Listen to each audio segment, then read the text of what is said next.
Hello and welcome to our webinar. This is about studying in the USA and specifically about sports scholarships and becoming a recruited athlete to study at a US university.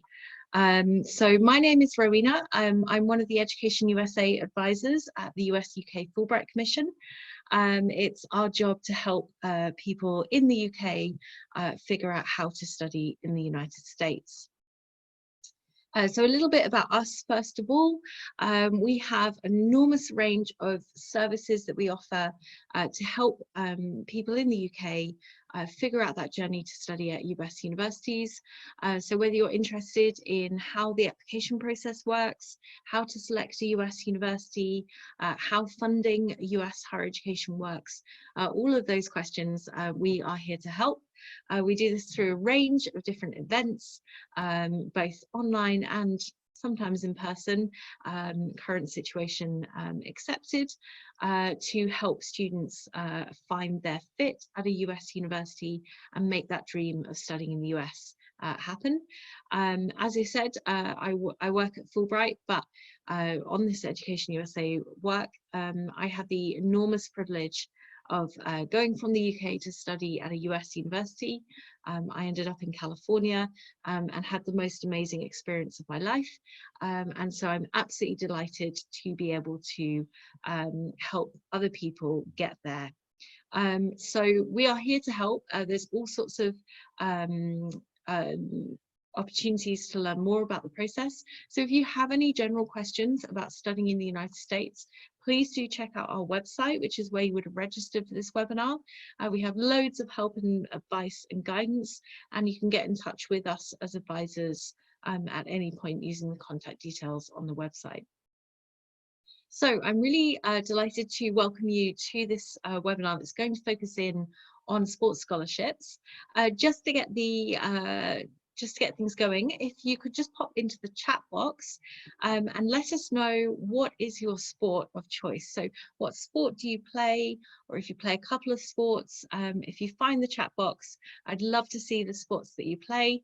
Pop them in and let me know. So I'm seeing lots of football, soccer, soccer, fantastic, rugby, golf, basketball, track and field, karate, rowing, swimming, athletics, ladies hockey, athletics, hello, hi everyone, American football, trampolining, volleyball and gym. Amazing. We've got a whole range of different sports here, and it's absolutely fantastic because we have a very special guest to talk about this next part of the process, and so how to go about getting recruited as an athlete at a US university. So we're going to turn the chat box off for the rest of the session, but if you do have any questions that come up throughout the presentation, our guest Vince will be answering questions at the end. So please feel free to use the Q&A box and to start popping questions in there. And you should be able to upvote questions as well. So if there is a question that somebody else has asked that you also want to hear, please feel free to upvote that question as well, and we will cover those off at the end. So thank you so much for joining us this afternoon. I'm really delighted to be able to welcome our special guest who is joining us from NCAA, and I'm just delighted to be able to introduce Vince over. Vince attended US universities for both his undergrad and his graduate school, and also studied at the University of Sussex over here in the UK. And he's been working at NCAA since 2015 and working with international student eligibility since 2016. So he really is an expert in terms of helping students get to the US. So I'm going to hand over now to Vince, who is going to join us, and just to say, please do make sure you're asking lots of great questions throughout this presentation. Thank you. Hi, everyone. My name is Vince Gimrick. I work at the NCAA. Thank you so much for that wonderful introduction, Rowena. Normally, I would be in my office in downtown Indianapolis, but right now, as you can see, I'm coming from my home office. I did have one quick background slide to share with you. So this is a picture of downtown Indianapolis. Normally, I would be in this building here talking to you, but instead I'm at home. So I realize that background's a little bright. I'm just going to switch back to the office. And then if you have any questions or anything, we will have plenty of time to answer those. So if I scare you or I go too fast, don't worry, lots of time to answer any questions you might have. So I'm here today to talk about whether what it takes to play college sports in the United States. This is the NCAA's Eligibility Center Guide for the current year. We do still technically consider it to be part of the 2019-20 school year, at least right now. And then obviously next year will be 2020 and 2021. So go ahead and go to the next slide. This is just a slide with my picture talking about me. Again, as it was mentioned, I did receive both a bachelor's and a graduate degree here in the United States. And then I also did spend a year in the United Kingdom studying as part of my undergraduate education. So I'm well aware of the significant impact that a cross-cultural experience can have on anyone. I agree, for me, it was also the best year of my life. So very, very excited to give you as much information as possible because I think it's a great opportunity. Next slide. All right, so here's just a basic rundown of our agenda. We're just going to talk about what are the options from the most basic level possible up to some more specific information. So, just in general, what is the NCAA? We're going to talk about it. How do I become eligible to play college sports? How do I register? What do I have to do in terms of academics? And then what questions are going to be asked of me in terms of my amateurism certification? Again, we'll get into all those details later, so don't let those words frighten you now. Then really importantly, we're going to talk about resources that are available. We have a ton of resources available through our website that can answer most of your questions. And then last but not least, we're going to talk about recruiting, just in general, broad overview. I'm sure many questions people have about recruiting in general, talking to coaches, things like that. We will talk about all of that. All right, next slide. So here's just a basic breakdown of the different options for students coming out of high school and wanting to attend what we call college in the United States. Obviously important to understand that there is a difference between what students in the UK would call college and what we would call college. College in the United States is all post-secondary education. So after you're done with what we would call high school, then you go on and you get a degree at either a college or a university. So there are other options other than the NCAA. The main options for playing sports are going to be the NAIA, the NJCAA, and then us, the NCAA. All of these different types of athletic associations may also have intramural and club teams. And it's just important to note that intramural and club teams are generally not going to offer scholarships, and they're not going to offer athletic scholarships at the NCAA level. So it's important to understand what type of team you are being recruited for or signing up for. Most of the time, if you're having interactions with a coach being recruited in any kind of way, it's going to be for not a club team. So we just list this here that a club team per our rules is a team that competes against other club teams from other schools. And then an intramural team would be a team that competes internally with other teams at that school only. So again, mostly clubs and intramural teams are going to refer to more unofficial or loosely affiliated teams. The more formal official teams that you can think of would not be club or intramural. Last but not least on this slide, we do have 3 different divisions. We're going to talk about our breakdown here in general, but there are 3 different divisions of the NCAA, Division 1, Division 2, and Division 3. And so all 3 of those are different in different types of schools. So it's important to understand that not all NCAA schools are exactly the same. All right, next slide. So talking about us, what is the NCAA? Well, we are a collection of 1,123 different colleges and universities. We have almost 500,000 student athletes every year that are competing on our campuses. That means there are 19,500 NCAA teams. We have 90 different championships for 90 different sports across the 3 divisions, 24 sports totals, and as I mentioned earlier, 3 divisions. So again, it's a huge number of opportunities, schools, student athletes. It's a very, very broad and very large amount of people and, like I said, opportunities. So next slide. All right, so here's the big question. You want to play college sports? How do you become eligible? Next slide. First things first, you always want to register with the NCAA Eligibility Center. Specifically, I work for the Eligibility Center. And you do that by going to our website, which is eligibilitycenter.org.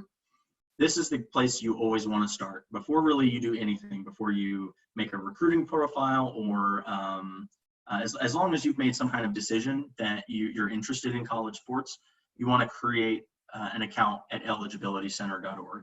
What you can do via this website is you can create a free profile page or a paid certification account.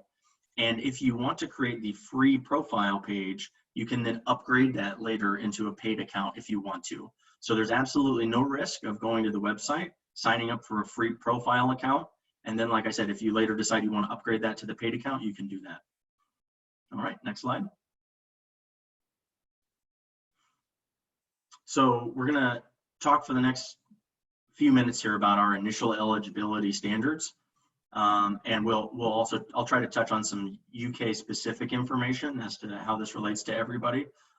In general, our initial eligibility standards are a commitment to academics that ensure that students are better equipped to succeed in college and prepare for lifelong success. Our basic philosophy is that you have to be a good student first, and then sports can come after athletics. But if the academics are not in order first, then playing college sports shouldn't be the priority at that time. All right, next slide. Okay, so here is a brief rundown of some of our initial eligibility academic standards. So to play at a Division I or II sport, student athletes need to meet the following academic requirements.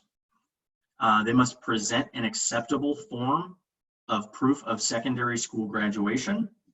They must complete 16 NCAA approved core courses in the correct subjects. They have to earn a minimum core course grade point average of 2.3 or better.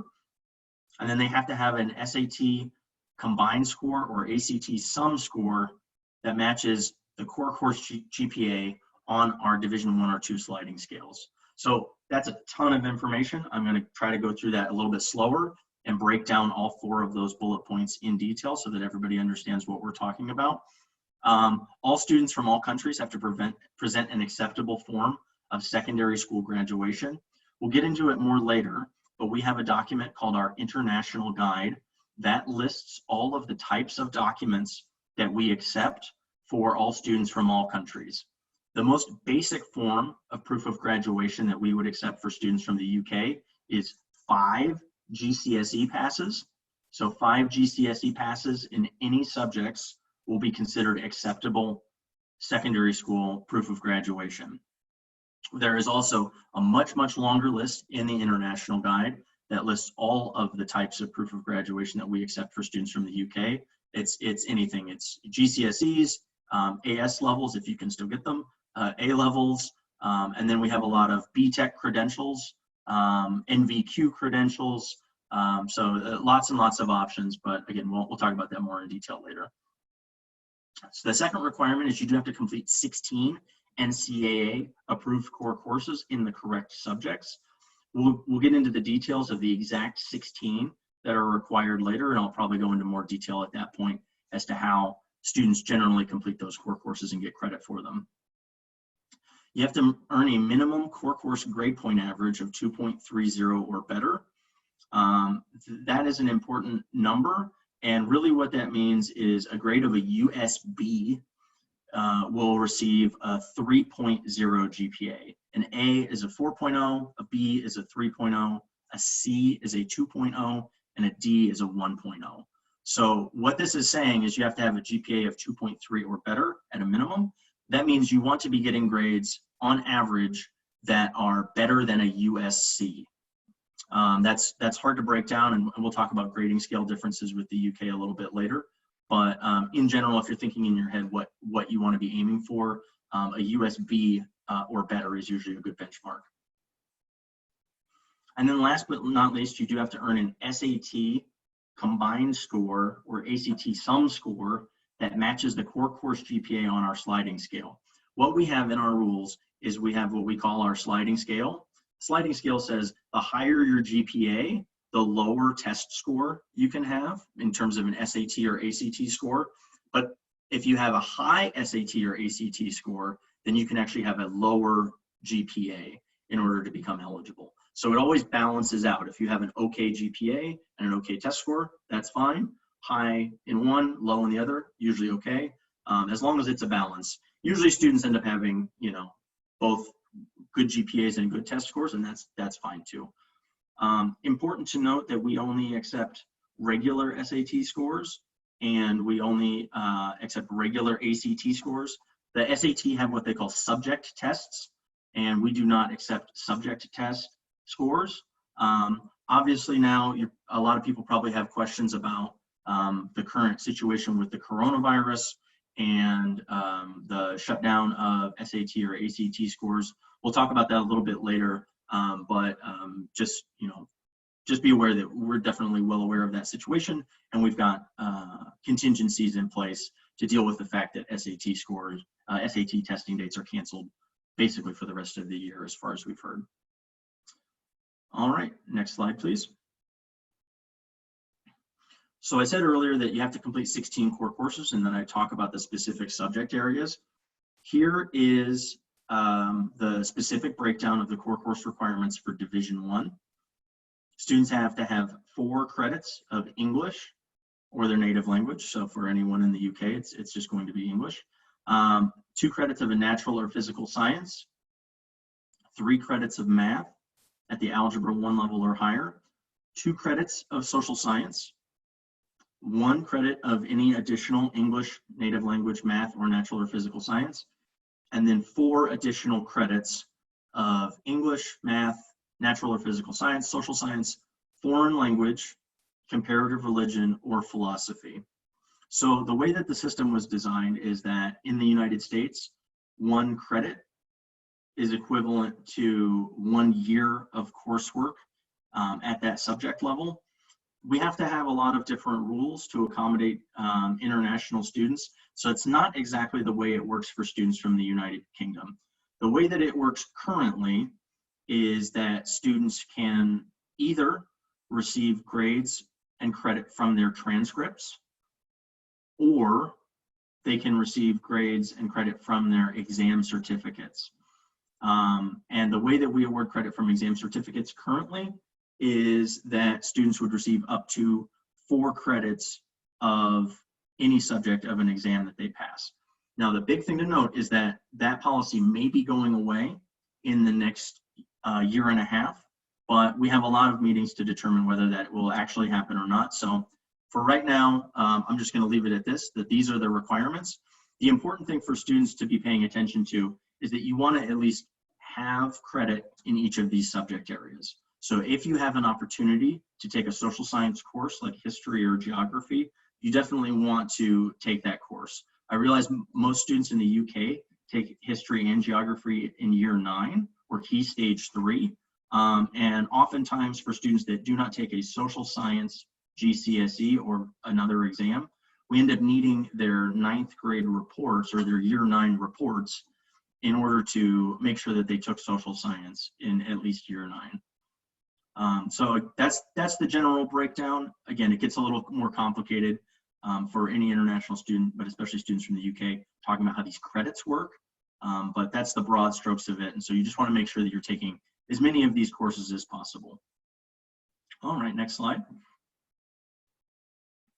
So Division II also has 16 core course requirements, and they're in the exact same subject areas as Division I. You may have noticed it when the slide changed, but the only difference between Division I and Division II is the number of courses required in each particular area is just a little bit different. For example, Division I required 4 credits of English. Division II only requires 3 credits of English. The good news is, if you are taking all of these courses, if you're planning on taking maybe 1 GCSE in each of these different subject areas, for example, usually you're going to have all of your requirements met for Division I and Division II. It's very rare for a student to have 16 core courses, more than 16 core courses for one division and not the other. It does happen, but it is more rare. All right, next slide.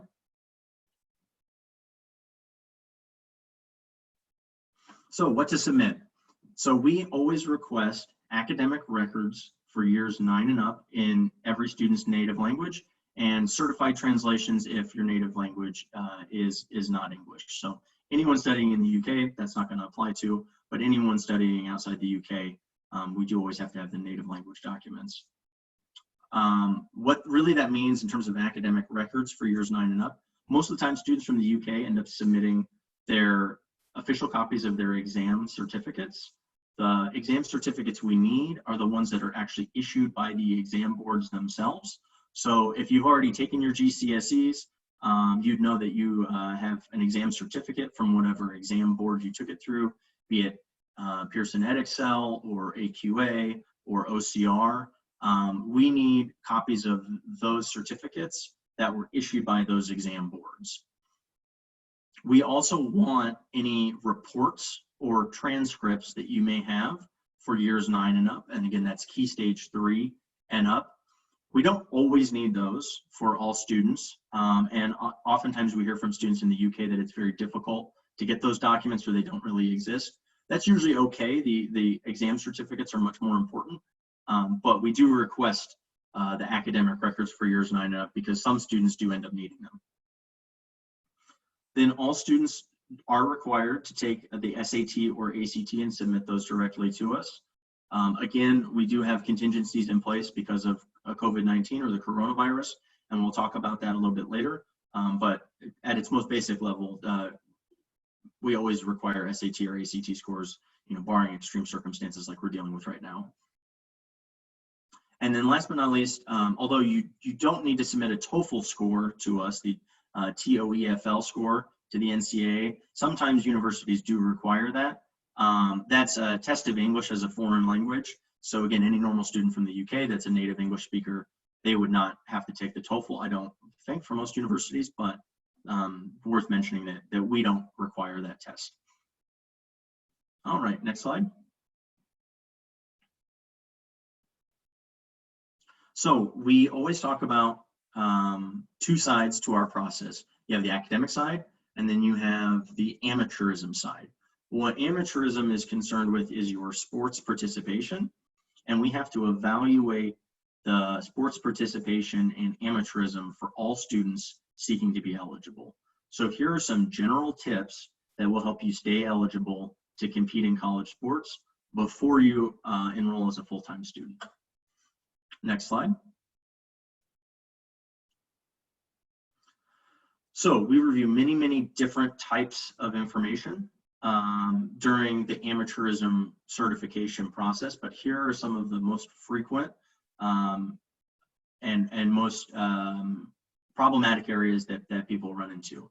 The piece of advice I always throw out at the front of the meeting for every student is it's always much better to ask a question up front as to whether or not you should or can do something, rather than to do the thing and then see if it was a problem later. So if you have any questions about anything that you're thinking about doing, say someone wants to put you in a commercial, for example, that would be a great question to ask us before you sign the contract, before you commit to any course of action, or before you undertake the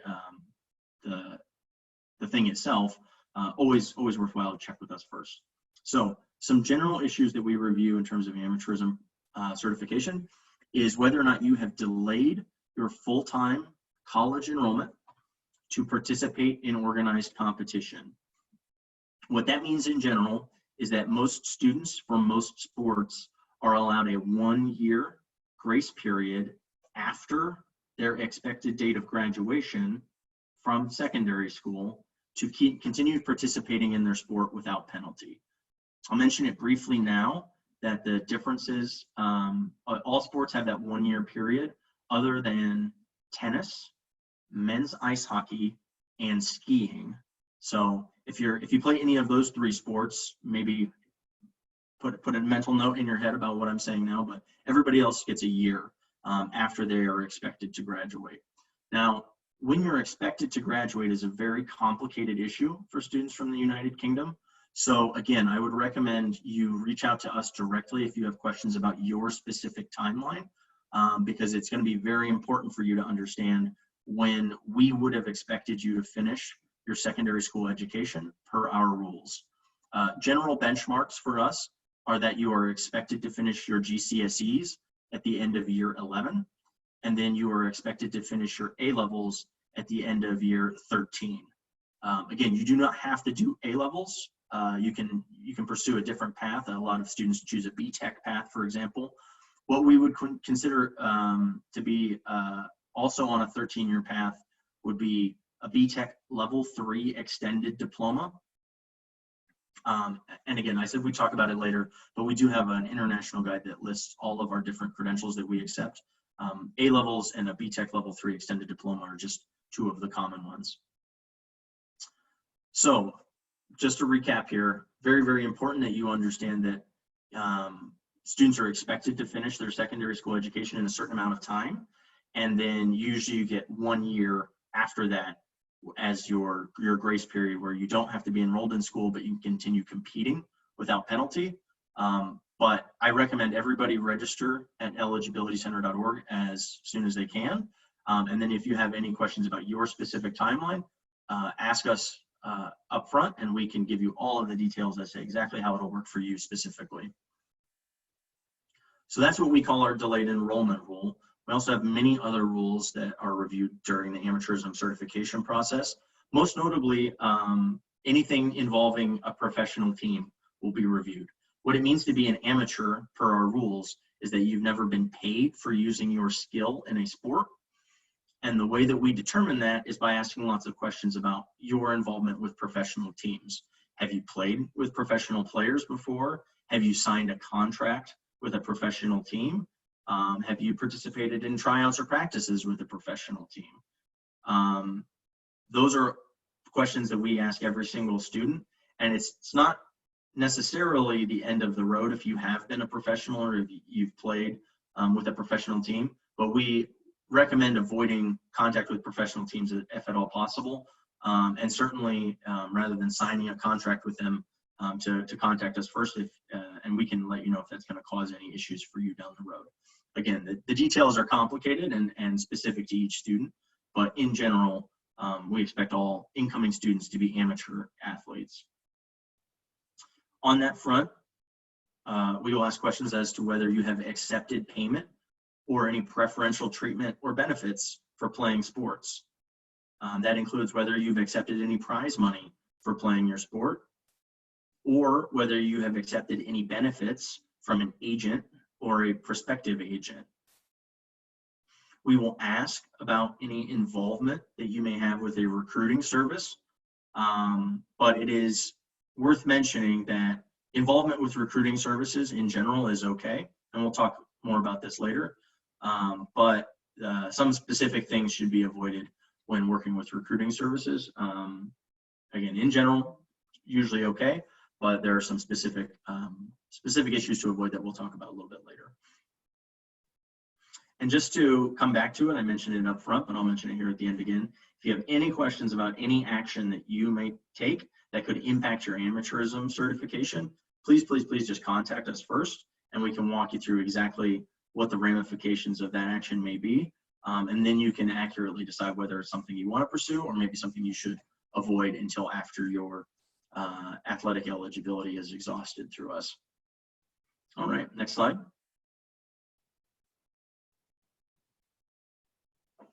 So here is probably the most important section of slides, other than just general information. We're going to talk about all of our different resources that we have available.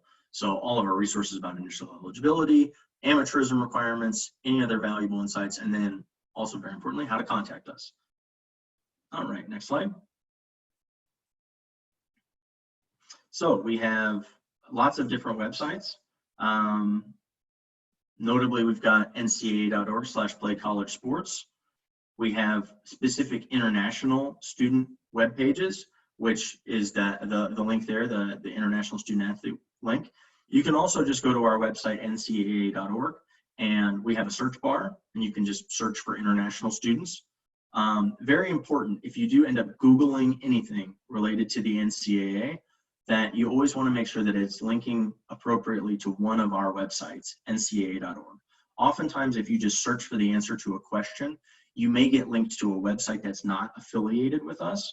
And unfortunately, sometimes those websites are outdated and may have bad information on it. So always just important to make sure that it's an actual NCAA website, which will always either be eligibilitycenter.org or ncaa.org, or very rarely ncaa.com, but almost always it's going to be ncaa.org. Anything else may be somebody else's website, and the information on it might not be accurate. We also have a Twitter account and an Instagram account. Our Twitter account is @NCAAEC, and then our Instagram account is @PlayCollegeSports. Those are great places to follow. In general, we post updates. So, you know, for example, anything related to COVID-19, we've been updating via Twitter and Instagram. But beyond that, we also just try to share useful tips from time to time. So it's a great thing to casually follow and then get hopefully useful information periodically from those sources. Now, many of you may have heard about students that quote unquote sign with a school. They may talk about signing days or the signing agreement. Typically, anybody that's talking about signing is talking about what's actually called a national letter of intent.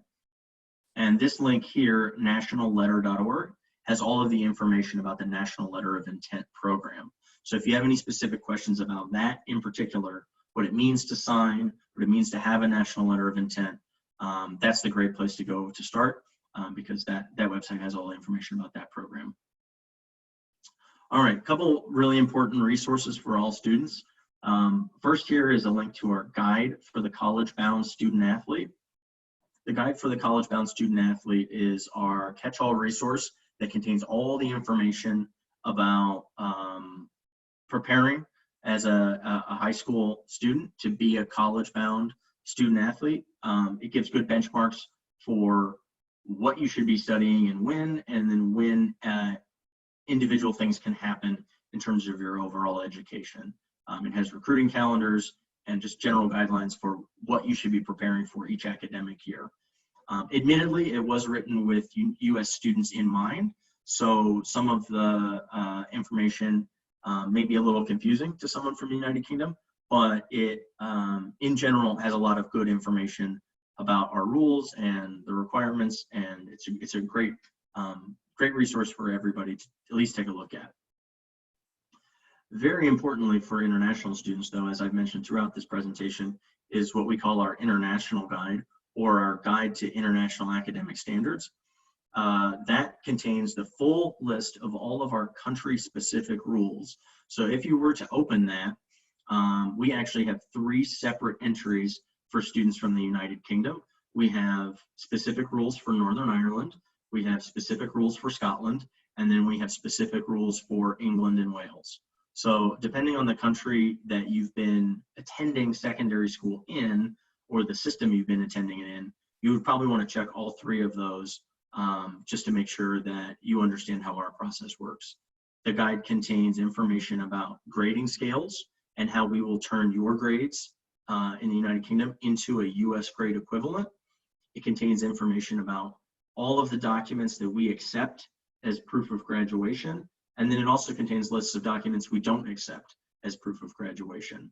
So significant amount of information there, especially students from the United Kingdom. I really, really encourage you to download that and at least take a look at the entry for your country, so that you understand what's expected of you and the credentials that we accept. So if you're curious, you're thinking about, hey, I'm going to pursue this document, or I'm going to, maybe go down and attempt this BTech document versus that BTech document, it may be really useful to take a look at that list first, because we accept some documents and we don't accept others. So, all right, next slide.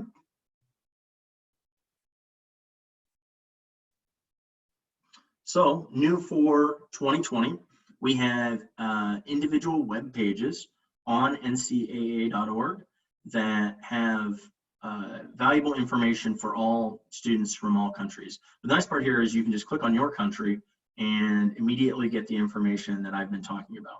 So if you go to the link here, it'll take you to this web page, which is our link for the United Kingdom. And then if you were to click on the United Kingdom academic guidelines, where it says click here on this slide, that will take you directly to the international guide entry for the United Kingdom. So all of those rules and all of those lists I was just talking about, all you have to do is just go to this website, click on that link, and then it'll take you there. All right, next slide. Now, I've been talking about it a lot, but this is what the international guide actually looks like. So we thought it was really important just to show everybody what it looks like, and then I'll just briefly walk through it, but understand that obviously there's more pages than this. I think it says at the bottom there that it's 7 pages total for our England and Wales entry. So obviously lots of good information there. But the first screenshot on the far left is part of the first page of the entry. It lists when the academic year runs for the country. It lists what we consider year 9 to be called. So again, we consider year 9 in the United Kingdom to be year 9, form 3, or key stage 3. It's important for our rules to understand where year 9 is for every student from every country. So that's why we have to put that in there. And then it goes through all of our expected graduation timelines. We consider the United Kingdom to be what we call a tiered educational system. And what that means is you can earn a credential, and then you can earn another credential, and then you can earn another credential. So the common progression, at least back in the day, would be you would get your GCSEs at the end of year 11, and then you do AS levels in year 12, and then A levels in year 13. And so we have rules in place that accommodate students that accomplish any of those tiers, but the expected graduation timelines change depending on the ultimate credential that you earn. So if you earn what we call a tier 3 credential, like passing 2 A levels, then ultimately we would expect you to graduate in 13 years total. But again, the whole list is on that website in these pages. And in total, I think we have about maybe 30 or so credentials that we accept. So no matter what path you're considering pursuing, definitely check the list, because your credential may or may not be on there. And again, if you have any questions about any of that, you can always just contact us directly and we can tell you for sure. All right, you notice here that we also have lists of our grading scales and grading scale conversions. Before we had talked about you need a 2.3 GPA at a minimum, which I said is on average, you want it to be better than a USC. So USBs are great, but really you just want to have better than a C average. And here's the full breakdown of all of our individual grading scales. So you can see that depending on the type of credential that you're earning, changes the grading scale that we will ultimately be using. For example, you'll notice there we've got GCSE grading scales. If your GCSEs are issued in alpha grades, we have the conversions. If your GCSEs are numerically graded, we have those conversions as well. And then any other credential you're earning, we've got individual grading scales for those. So if you have questions about your how your grades will change into US grades, these are the exact charts that we will be using. And again, they're all listed in our international guide. Very last on that bottom of the far right-hand screenshot is more important information. So for all countries, we have default policies that govern which courses we consider to be core courses and which courses we do not consider to be core courses. For each country, we have specific lists of courses that have been reviewed and approved. And so that is where that information lives, is at the end of the entry for your country in the United Kingdom. So if you have a question about, I want to take this course, is it a core course? What kind of credit will it receive? If it's anything normal, if it's just English, then it receives English credit. We don't have to ask any questions. But if you have questions about whether your specific course is approved or not, this is a great place to start, is this list. And if you have additional questions about whether your course is approved, again, you can contact us and we can give you a very specific answer to any course title that you are considering pursuing. All right, next slide.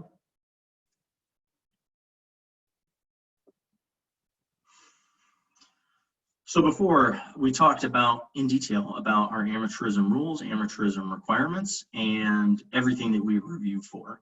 Now we have a website that has very, very helpful information about all of those topics. So these are on our website, ncaa.org. These are our amateurism resources.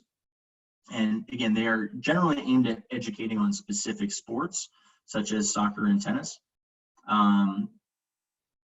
We try to proactively educate on prize money, recruiting services, and agents.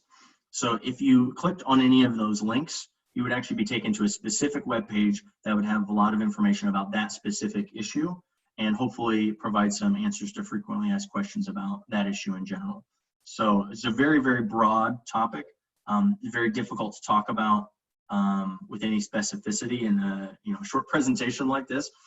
So again, if you have questions about any of that, contact us, check out the website. It's got great information, and hopefully we can get you the answers you're looking for. All right, next slide.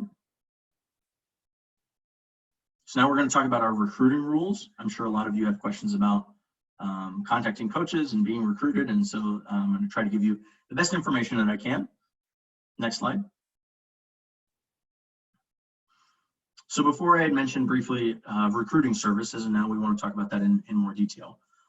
So there are many recruiting services which may offer to assist you in the college recruiting process. That is permissible. However, there are some definite things to watch out for. Most importantly, you do not want to sign any agreement with any recruiting service in which you promise to pay them based on your placement at a U.S. college institution or your receipt of an athletic scholarship.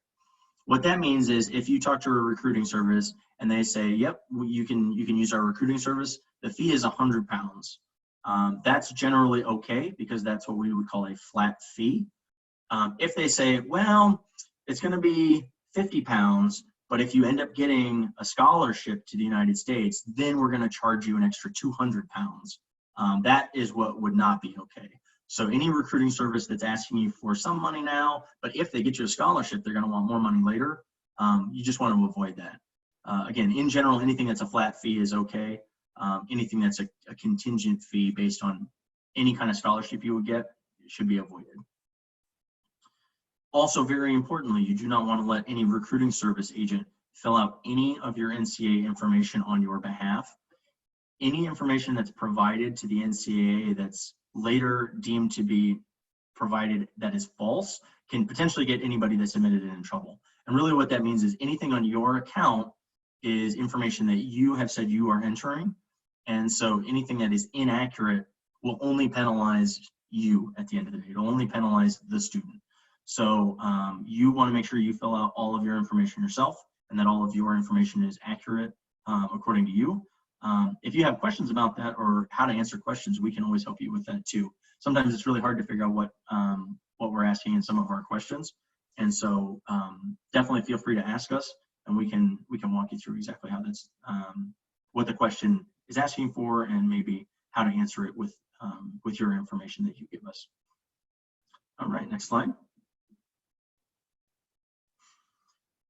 So recruiting. I don't know if everybody else is showing up, but that image got a little smushed on my screen, so sorry if that's showing up the same way for you guys. Recruiting. NCAA coaches can only make recruiting contacts when students are a certain academic year in high school and during certain times of year. Very important to know that NCAA coaches may or may not be able to talk to you at any given time based on where you are in your terms of your overall education, and then on top of that, what time of the year it is. Here is the way that we have written our guides according to the American high school system. We consider anyone in 9th grade or year 9 to be in freshman year. 10th grade are what we call sophomores. 11th grade are juniors, and then 12th grade are seniors. That's going to translate directly to students in the United Kingdom in terms of 9, 10, 11, and 12, but we would consider it to be years 9, 10, 11, and 12. And so again, we expect students to do GCSEs in year 11 and then A-levels in year 13. So if you are in your 13th year, then you would also be considered a senior per our recruiting rules. So once you're a senior, that's as good as it gets, and that's when the recruiting opportunities open up the most. So from year 12 and on, that's when you're going to have the most flexibility in terms of the recruiting rules. Very importantly, all of the information on specific sports and when coaches can and cannot talk to students and what types of communications they can have is all listed in our guide for the college-bound student athlete. And again, the rules are different depending on the division, meaning Division 1 or 2 at the NCAA level. And then they're different depending on the sport. So if you play a certain sport and your friend plays another sport, you may have different times at which coaches can actually talk to you and how they can communicate with you. So check the guide, it has the whole list. Worst case scenario for all students though, if you reach out to a coach and a coach cannot talk to you at any given time because of a recruiting rule, they just won't talk to you. There's no penalty, you're not going to get in any trouble. So if you proactively reach out to a coach and they don't respond to you, it may just be because they can't talk to you right now because of a recruiting rule. And like I said, you will never get in any trouble for reaching out to a coach. The coaches would get in trouble if they talk to you and they can't, but the students would not get in trouble. So next slide, please. So we talked about it earlier, but this is kind of what it looks like in terms of our recruiting calendars listed in our guide for the college-bound student athlete. Again, you want to download that guide. It's on our website. It's generally easy to find via Google, but again, make sure you're going to our website, or you can always click on the links in this presentation. But this is what a general recruiting calendar would look like. So you can see that it talks about very specific types of contacts that you can have with coaches and when can they send you brochures? When can you call them? When can they call you? When can they visit you off campus? When can you visit them on campus? All of that is broken down per sport, per division in the guide for the college-bound student athlete. So that's the place you definitely want to check if you have questions about any of that. All right, next slide. This is probably the question that many of you have, and it's certainly a question we get very, very regularly. The question is, how do I get recruited? And the answer to that question is, well, one, unfortunately, the eligibility center, the NCAA eligibility center, is not involved in the recruiting process. So we really can't help you with getting recruited. But the most important thing for all students is to self-promote, and meaning promote themselves to coaches directly in order to be recruited. As it notes here that only a very few select elite athletes in high-profile sports are going to be contacted directly by coaches. So it's very important for you to be proactive, you to put yourself out there, and to contact any coaches at any programs that you're interested in potentially playing for.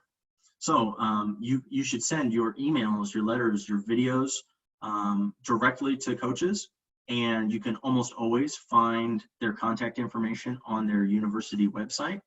So first, maybe determine the school you'd be interested in attending, and then reach out to the coaches at that program and start the recruiting process. Just a note here that some colleges do use recruiting services to look for potential student athletes, but not all colleges do that, and recruiting services are not necessary through the process. They are completely voluntary. So If you want to use a recruiting service, you can. Just make sure to follow the guidelines I mentioned a few slides ago.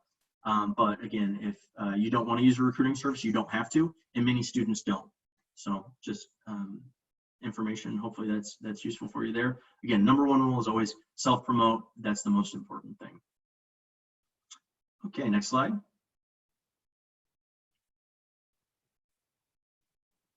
So you want to get recruited, but now the question is, how do I figure out where I want to go and who I want to play for, and maybe who has opportunities?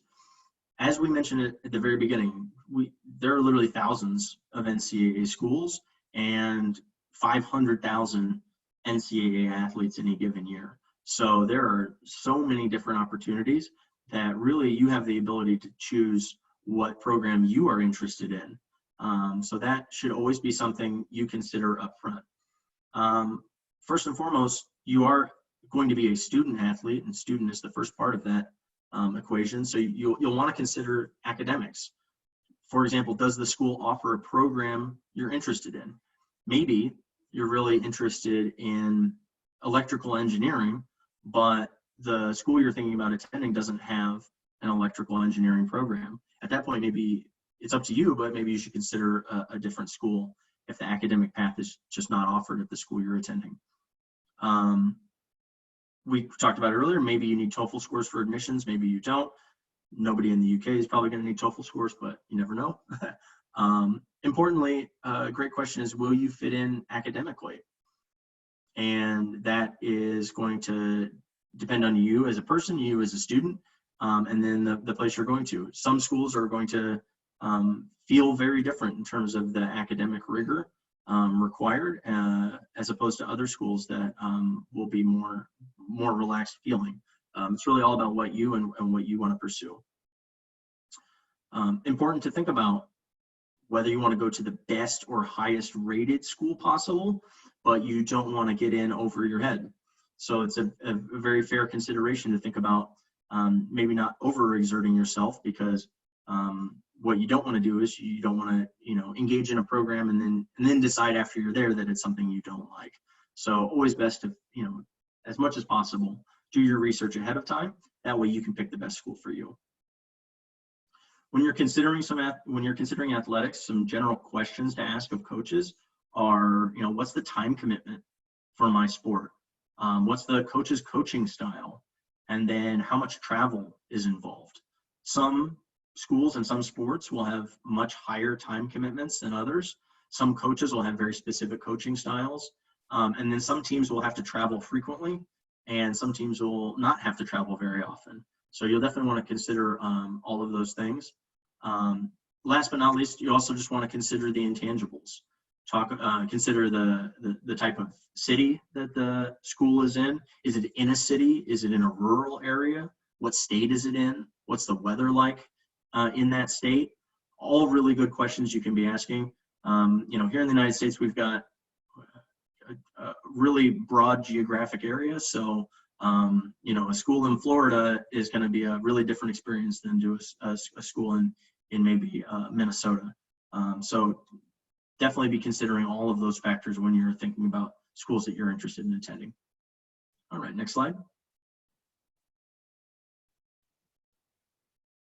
So here we go. Here's some more questions you can be asking.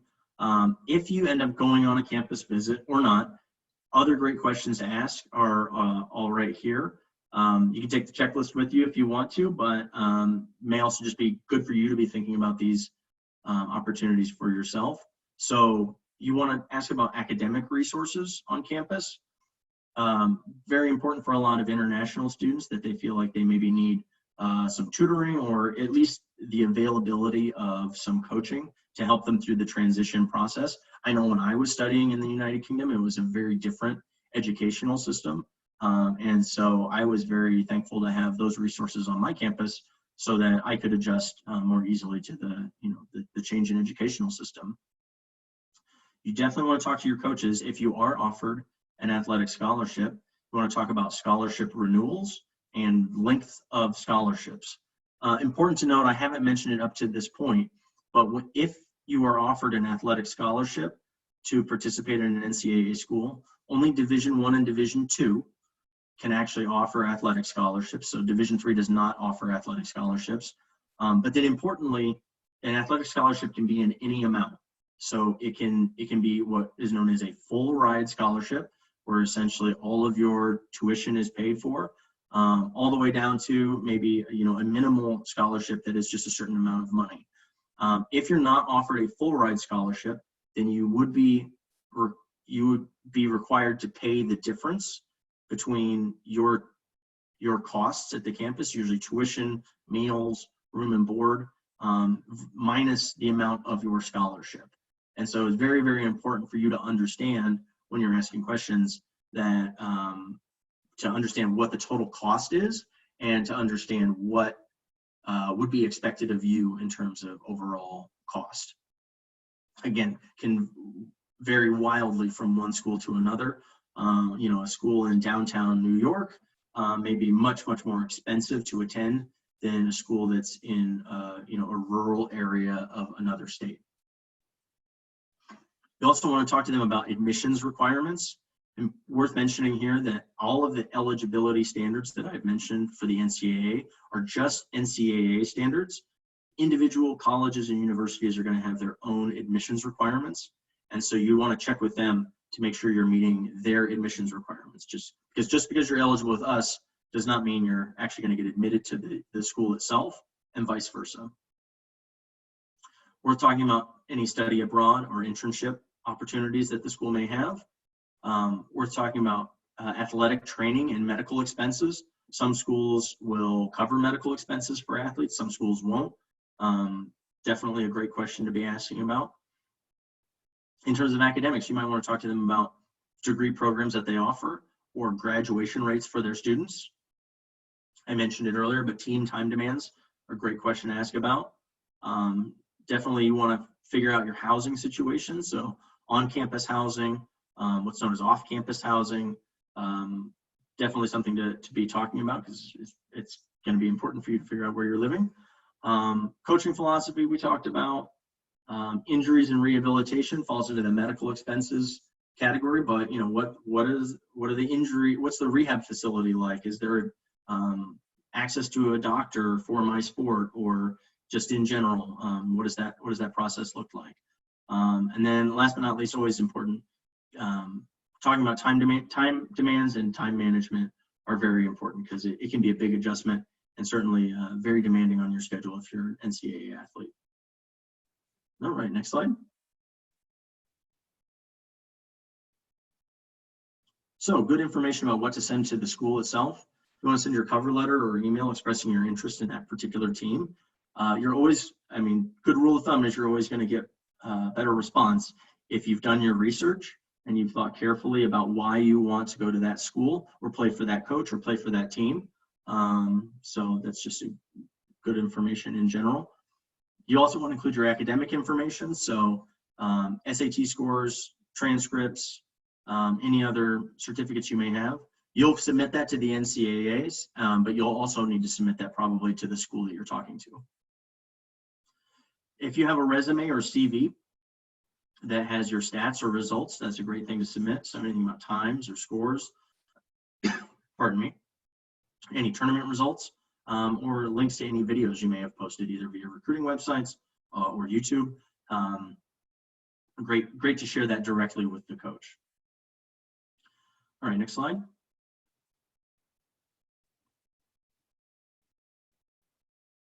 All right, so I talked about it a little bit earlier, but here let's just talk about different types of offers you can receive from NCAA schools.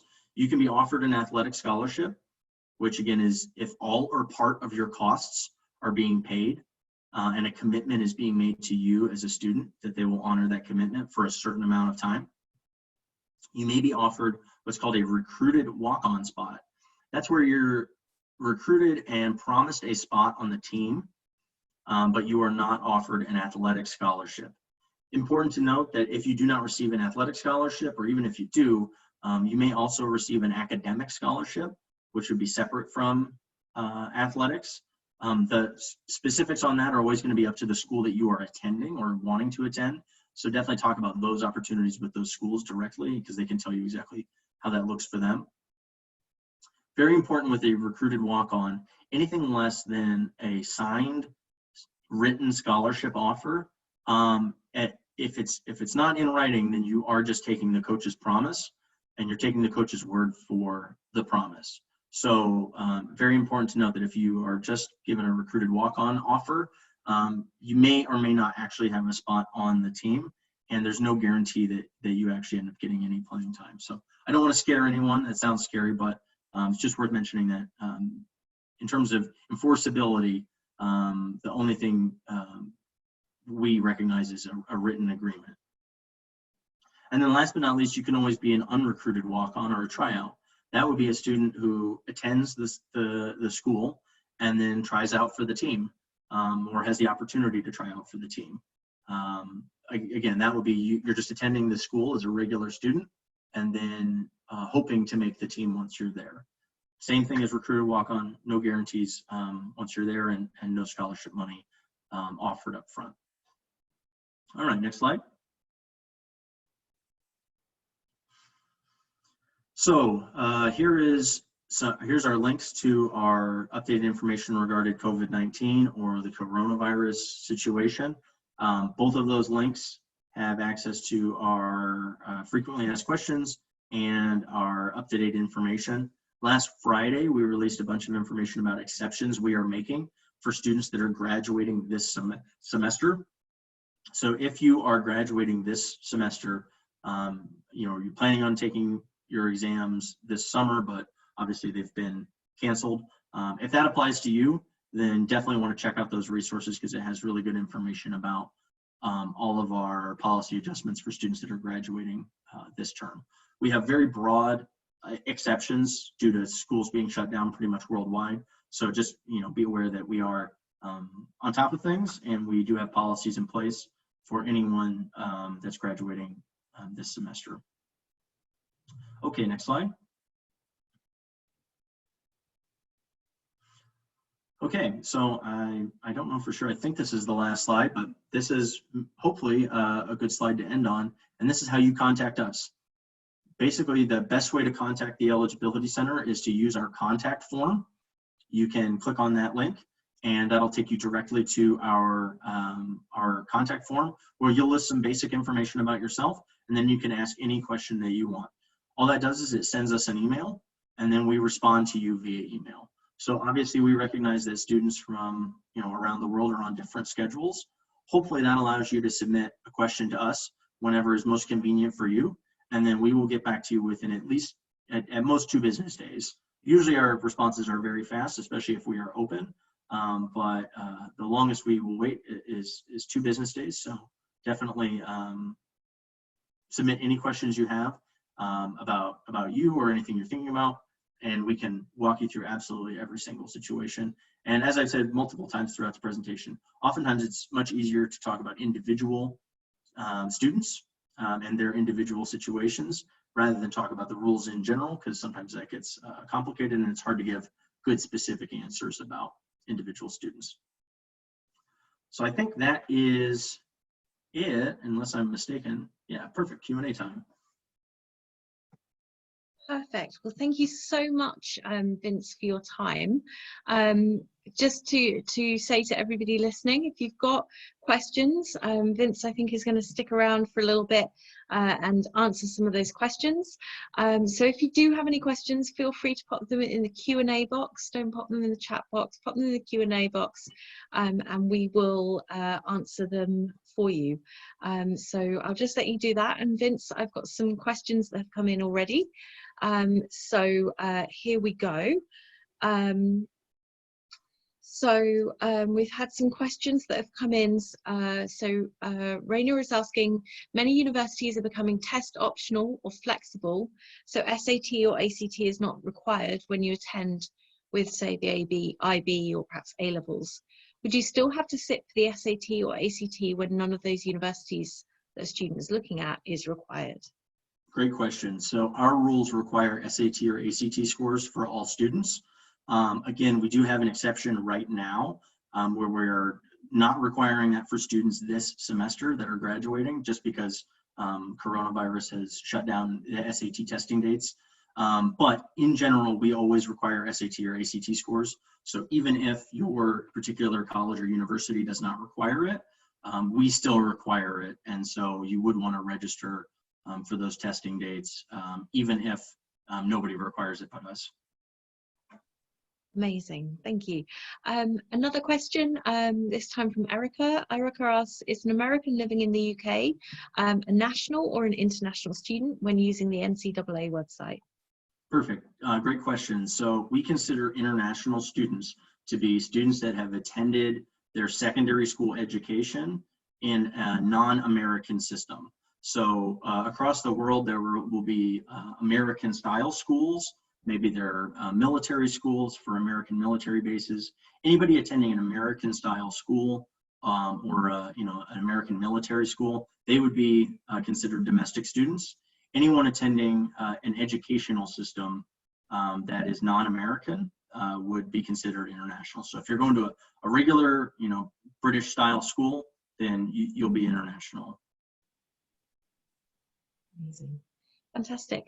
So Jane asks, can you explain the 16 credits you mentioned are required to get into a US college, or do you need 16 credits to get over the 4 years of the degree? You mentioned 1 credit per year of coursework, but they're slightly different for UK students and those grades and credits that can be gained from GCSEs and BTEC. So I'm gonna answer the question as best I can.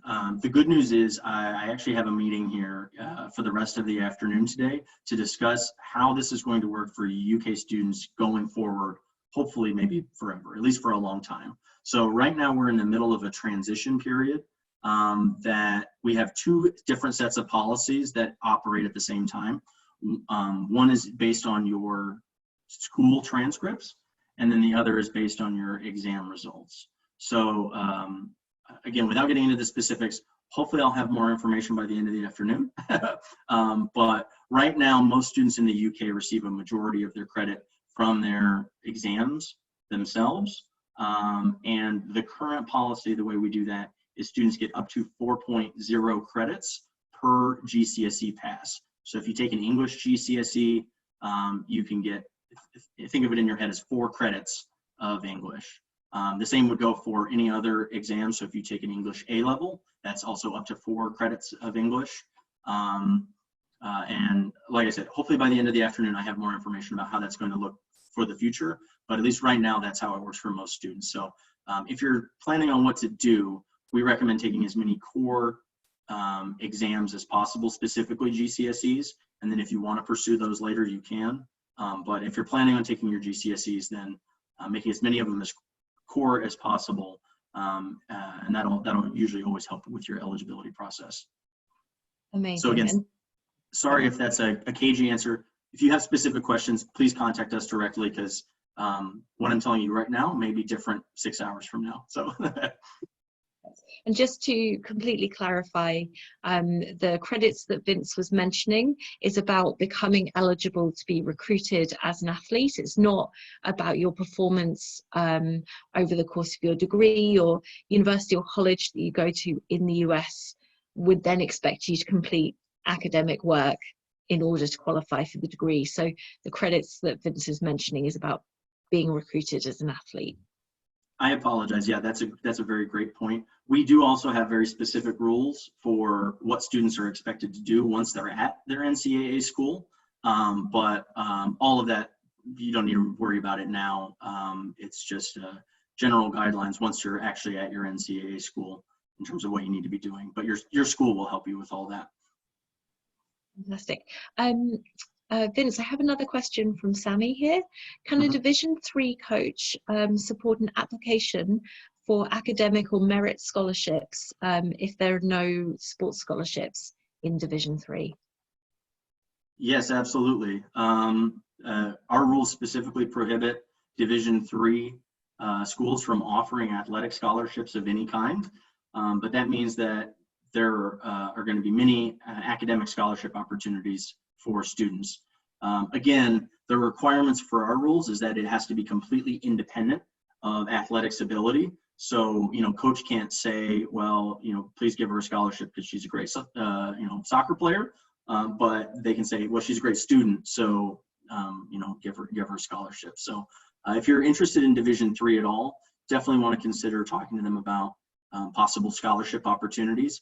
It's also worth mentioning that if your particular NCAA school does not offer scholarships, or maybe doesn't offer enough scholarships for you, you can always apply for outside scholarships. There are lots of nonprofit organizations in the United States or even internationally that offer scholarship opportunities to students. So that may be a great way to close any gap between your final tuition costs and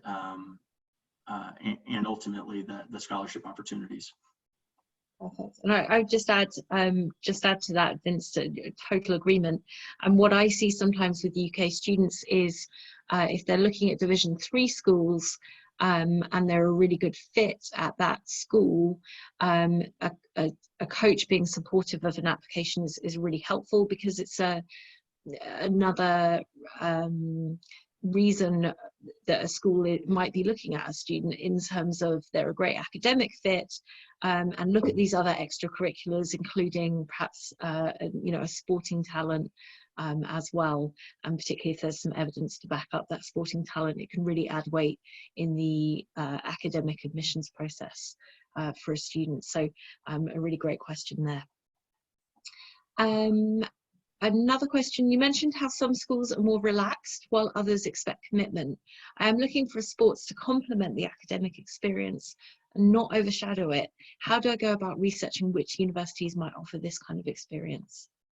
Yeah, absolutely. Great question. So as I talked about before, really you just want to think about in your head what type of environment you're interested in participating as a student and then as an athlete. Some people want to be at really competitive academic schools, and some other students want to be on really competitive academic teams, or I'm sorry, athletic teams, and maybe those two aren't always at the same school.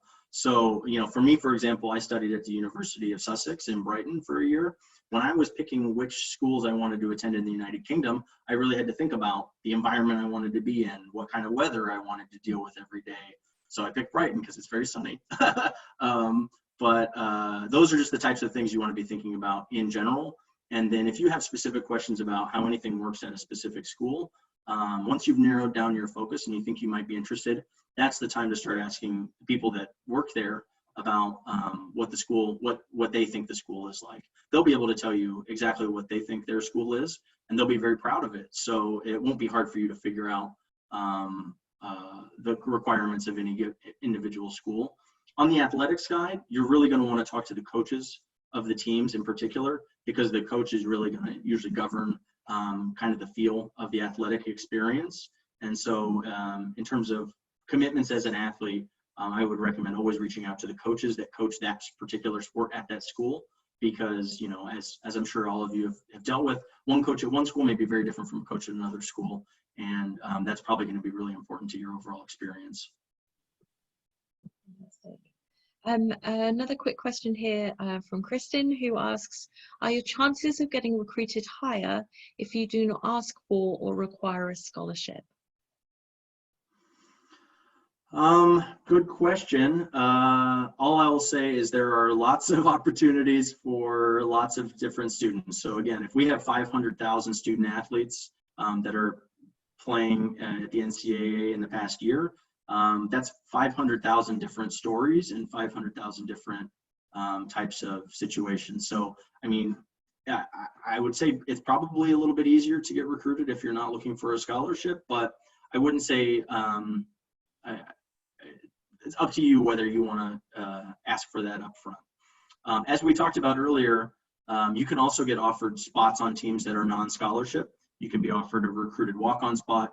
You can be offered a tryout for the team in particular. So if you're interested in becoming a student, definitely talk to the school about tryout opportunities, walk-on opportunities. If you're more interested in being a student and maybe an athlete, then that's probably the way to go. And they can let you know if there are even any opportunities, because sometimes that particular school or that team may just have no opportunities at any given time. They may be full. Jonathan asks, are non-American students, so non-US passport holders, attending a US-style school in the UK considered international or domestic students? Good question. None of our rules talk about citizenship or even where you're living. It's all about the type of school you are attending. So if you're attending an American style school anywhere in the world, you'll be what we consider to be a domestic student. If you're attending anything other than an American style school, you'll be considered an international student. So if you're an actual American citizen studying in a British school, you'll be international. But if you're a British citizen studying in an American school, you'll be considered domestic. The requirements are the same across the board: 16 core courses, 2.3 GPA. All of that is the same. It's just how we get to that final decision is the real difference between domestic and international students. Perfect. And I just add to that, working with UK students, the difference between what Vince just said, which is for the NCAA, you'll just want to bear in mind how different colleges will see it. So if you are a non-US passport holder, you will be considered as an international student, and you've been educated abroad, you'll be an international student in the academic admissions process. But you'll also be considered if you are looking for any form of financial aid, so scholarship, merit scholarship, or financial aid, need-based financial aid from a US university, you'll also be considered as an international student in that process. So that's just something to weigh up as you go through the process, and make sure that you're also looking at it from, if you are seeking any kind of financial aid, especially, you'll just want to bear that in mind when you're reviewing US university websites as well. So just bear in mind there are two processes running at the same time if you're looking at that. Yeah, absolutely. Great point. Yeah. I just want to touch on it here. It looks like Jane had asked about loans earlier, and just good information there in general. Like the NCAA usually does not get involved in the specifics of the loans or types of financial aid available to students. So to that point, sometimes U.S. citizens will have different loan opportunities than international students, and that's also very good questions to ask any school that you're interested in attending, because they can break down all of those numbers for you in detail. And just to add, while we're talking about student loans, just to clarify, you can't take your UK government student loan with you to the United States. So if you are looking to study in the US, you want to make sure that you can cover any gap. So that might be through using personal family funding. You might want to think about whether, if the university is willing to offer you a sports scholarship, or whether the university can offer you other forms of financial aid in the form of academic merit-based scholarships or need-based financial aid.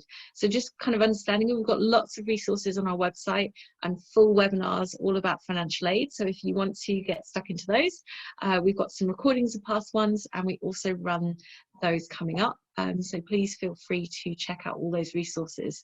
Some US universities will offer students a loan, and I just would encourage you to be very aware that it's not necessarily under the same terms as a UK student loan.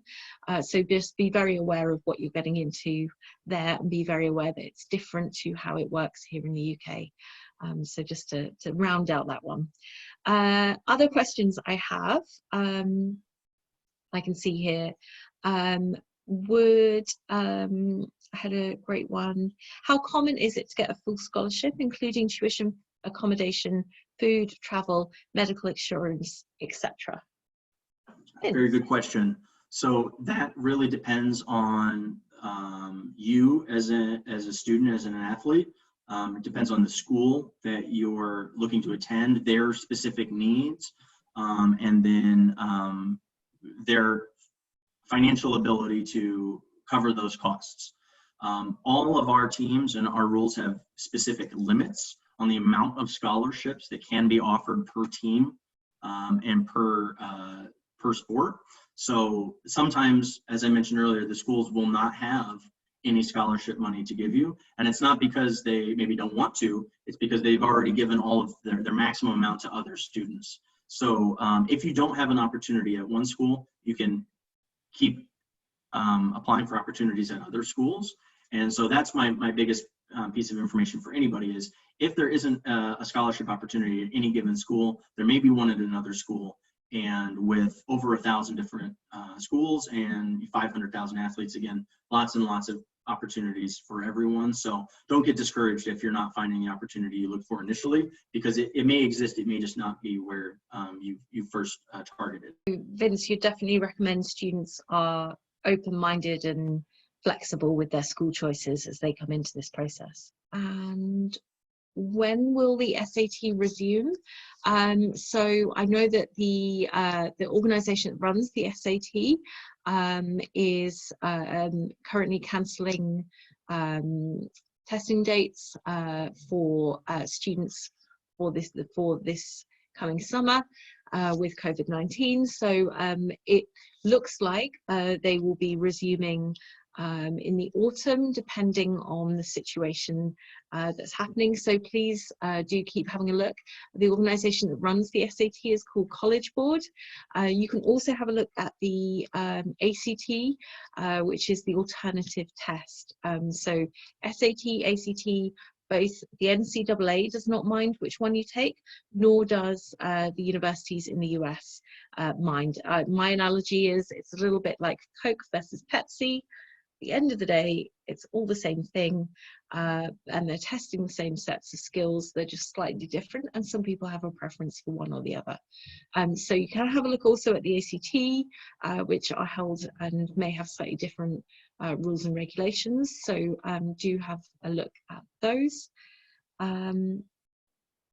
Another question, are ACT scores based on GCSEs? No, they're not. The ACT is a separate exam that American high school students looking to study at US universities and crucially to be a recruited athlete would take. If you are just looking at applying to US universities, not as a recruited athlete, then not all universities require the ACT or SAT. So that it isn't necessary. If you want to be a recruited athlete, then you will need to take either the SAT or the ACT. So that is an option. And fantastic, I think Vince is back, which is amazing. So we've covered off a couple of the more straightforward questions, Vince, but I have some more for you, and thank you so much for making it back. We're going to ask a couple more questions and carry on there. So Vince, Tally asks, any tips on how to determine what level you're at athletically in relation to the university or college team that you're researching? Boy, good question. So full disclosure, I'm not a student athlete. I was not a student athlete in school, so I'm probably not the best person to give you good advice on that. What I would recommend in my experience is that coaches are very forward and very direct if possible. So I think you are going to get the best, most honest feedback from any coach that you are talking to. So as we talked about a little bit, you know, maybe there's a particular need at your position for a team that you're interested in playing for, but maybe there's no need at your particular position for another team. And so a coach would probably just tell you very directly, hey, sorry, we don't need anybody else who plays that position, or yes, we need someone that plays your position, but we want someone that, you know, is a little bit faster or jumps a little bit higher, or whatever the situation is. They can probably give you the specific information. And like I said, almost always coaches tend to be very direct. So if you're looking for honest feedback on where you stand, any coach you talk to would probably be a great place to check with that.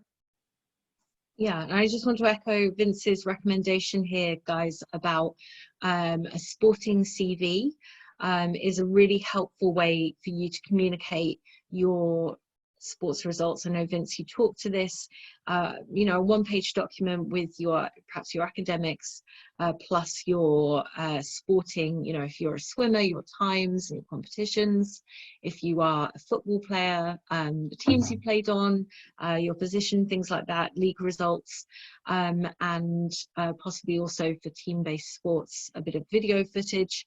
And that gives a coach something to kind of play with, to understand very quickly, and to give you that direct feedback, no messing. So just totally echo Vince's recommendation around that sports CV.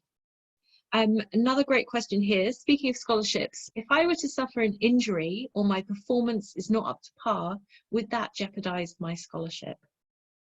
So the answer is it can, but it doesn't always.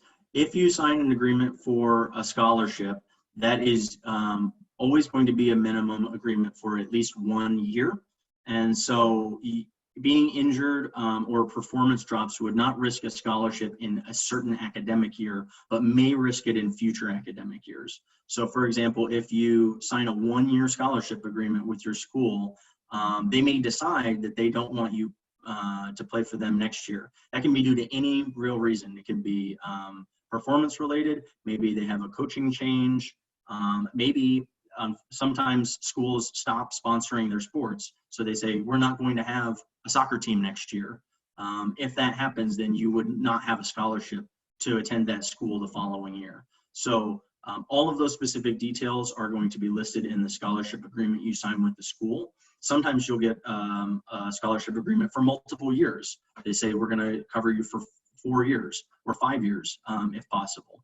And all of those details are in the agreement itself. But at its most basic, almost everybody signs a 1-year agreement. And so that's important to understand, is that circumstances can change after that 1-year agreement has been fulfilled. Also very important to note, just throwing it out there, hopefully this doesn't apply to anyone, but if you decide voluntarily to quit your team, you say, coach, I don't want to play for you anymore. At that point, you can usually lose your scholarship immediately, meaning that day. And then you may have to pay for the rest of the semester or the school year going forward from there. So again, we've got lots of specific rules about all of that and protections. So if you have questions about any of that, definitely ask us. But very, very important to read carefully any agreement that you sign, because that will specifically spell out all of the details of your scholarship agreement. Brilliant. And another quick question, is either the ACT or SAT recommended, is the SAT or ACT recommended over the other for sports recruitment at a college or university? Great question. Absolutely not. To anyone that's not familiar with the ACT in particular, it's very similar to the SAT, just in terms of overall questions, types of subjects that they quiz on, anything like that. So they're both just general academic tests. Most international students tend to take the SAT only because it's much easier to take the SAT internationally. So if you end up taking the ACT, that is totally fine. But most international students end up taking SAT only because it's a lot easier for them to take the test. But we have no preference. Coaches generally have no preference. And so either one works just fine. Perfect. And it's just worth noting that the ACT is taken here in the UK on a computer at a centre, just like you would go and take your driving license exam, and there's actually a really good coverage of testing centres here in the UK, so you are likely to find that there will be one near your town or city that you live in. So lots of coverage for the ACT, and sometimes some students, especially in the London region, will find it easier to get a seat for the ACT than the SAT. Okay, so we've got a few last questions. Vince, if you still have a few minutes. Perfect.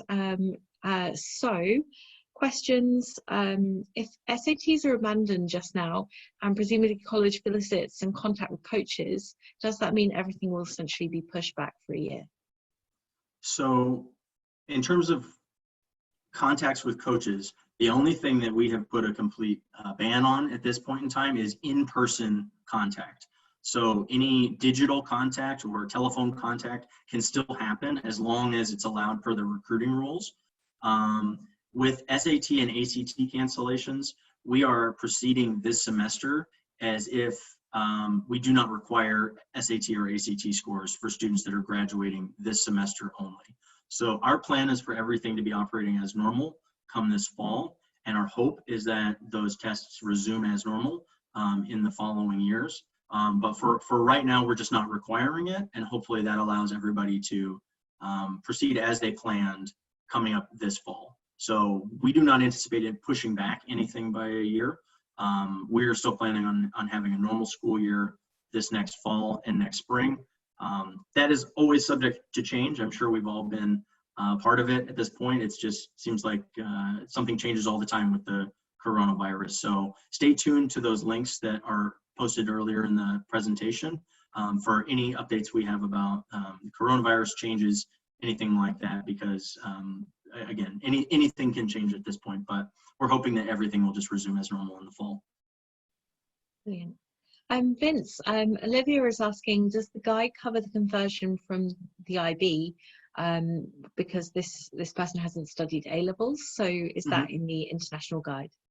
It sure is, yeah. So we actually have International Baccalaureate listed as its own country in our international guide. So if you're looking for those specific requirements, it'll be under International Baccalaureate, somewhere in between Indonesia and I don't know what other countries are around there. But yes, we consider International Baccalaureate to be its own program. An International Baccalaureate diploma is acceptable proof of graduation.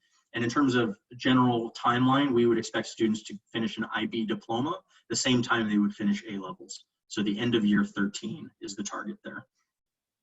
And just as an add-on quickly, Vince, if somebody is at an American high school doing the IB, but here in the UK, are they a domestic or international student? Boy, that's a $1 million question there. That's going to change depending on the student. So if you're attending an American style school, most of those schools are going to be registered with us. They're going to have accounts with the NCAA Eligibility Center. And if they've gone through that rigorous process, then probably you're going to be considered a domestic student because the high school will have all of their information on file with us. If you're just doing an international baccalaureate program, not doing regular domestic American style classes, then you're probably going to be considered international. But again, the line changes for every student, so we can actively determine that on the fly. The good part for any student is it really doesn't matter for our policies whether you're considered domestic or international, and we will change you back and forth as is appropriate for you. So I don't want you to think and get scared that once you're locked into a path that you're stuck there or something like that, because you can change, and certainly students do change all the time. We will regularly adjust an account from being domestic back to being international, back to being domestic, kind of depending on the documents that we receive from that student. And then another question, so a GPA for the NCAA Eligibility Center, is that calculated just from the 16 core courses, or does it come from elsewhere? Great question. So we only calculate your GPA from the 16 core courses that we end up using. So that means if you have more than 16 core courses, then we will only use the best 16. We will always give you the best grade and credit combination that we can, and anything else is not used. So very important to note that if you have more core courses, we're going to use the best grades. But if you have non-core credit, we're not going to award those grades or credit. Say, for example, you take a physical education GCSE. Physical education is not a core course per our policies, and so you would not receive any credit, positive or negative, for completing that that exam. Similarly, across the board, any other non-core courses are just going to be ignored. So we're only going to calculate your grade point average from those core courses that we end up using. Amazing, thank you. And is psychology regarded as a social science? Psychology is a social science, yes. Okay, would an IELTS or TOEFL make up for a lack of credits in English? I'm attending an international school during my senior year, and we are not being taught enough hours of English. So we do not accept either of those tests for credit, for any purpose. So we still require regular English credits via normal English courses in order to meet those requirements. It's tough for me to tell based on the question, but it's really important to understand if you're in a country where English is not the native language, then you can get English credit for taking your native language in your home country. For example, if you take Spanish in Spain or French in France, you would receive English credit for those through our policies. So I don't know if that helps with that particular student. Again, if you have specific questions about whether you're meeting the requirements or you've taken the right classes, feel free to reach out to us. Typically, students from the UK, all they have to do is take an English GCSE, and that's the English requirement done. So if that's your benchmark, that's a good one for students from the UK. Thank you. You mentioned there will be no SAT test days in 2020 anymore. Can you just cover that?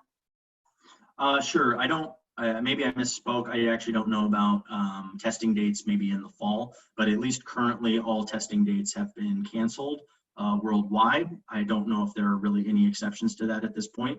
And so to accommodate that, we've essentially removed the SAT or ACT score requirement for students that are graduating only this semester. So if you're graduating next year or you graduated last year, then technically that exception would not apply to you. But if you're graduating right now, we would not necessarily require it. Again, as I mentioned before, that is our current policy, and we hope that everything will resume as normal in the fall. But if that changes and things don't improve, we will obviously update our policies accordingly to remain as flexible for everyone, because this is certainly an issue that is affecting all of us right now. So we want to be as helpful partners as we can in the whole process. Fantastic, thank you. And then finally, just one more question for you, Vince. So Nick asks, how do you approach the coach of your sport? So perhaps an athletics coach or something like that. So we talked about it before, but what we always recommend is to reach out electronically if possible. You can send a physical letter if you really want to, I guess, but something that includes your information, your video clips, why you want to attend that school. That's always going to be probably more successful than just randomly calling someone on the telephone or just sending a general email with no information. Hey coach, can you tell me about your school? Is probably going to get less of a response than a very detailed breakdown of here's who I am, here's who I want to play for you. So if you're going to choose any type of communication, we always recommend sending a very detailed email if possible with all of your information, and that is probably going to get the best response overall. So if we consider it like, think about applying for a job somewhere. It's very similar. You want to put your best foot forward as a person, and that'll probably get the best response from the person that you're trying to talk to. But again, don't put all your eggs in one basket. If you're applying for a job, you might apply several places and send your CV out to several different people in order to maximize your chances. Can we just say a huge thank you if you're still around? Feel free to pop in the chat box and say thank you to Vince for your time this afternoon. We really appreciate it and all the insight that you've brought to this process. Hopefully everybody's found it useful, and just a huge thank you to you for all you do to support student athletes. Just to let you know, we've recorded this and we will be making this session available to everybody who registered for the webinar. We'll send out a recording that takes us normally a couple of days to turn it around, and we'll also include links out to the guides that Vince was mentioning as a really great source of information. Feel free to get in touch with Vince and his colleagues at the NCAA if you've got questions about the recruited athlete process. For anything else about studying in the USA or how to go about the other parts of the process, perhaps the academic applications to US universities, financial aid, choosing a university more generally, or anything else, even the visa process, feel free to check out our website, which has a whole load more information on all the different elements of the process. And we just want to say thank you so much for joining us this evening, and we hope everyone stays safe, happy and well. And thanks so much. Thank you. Bye, Good night. Bye.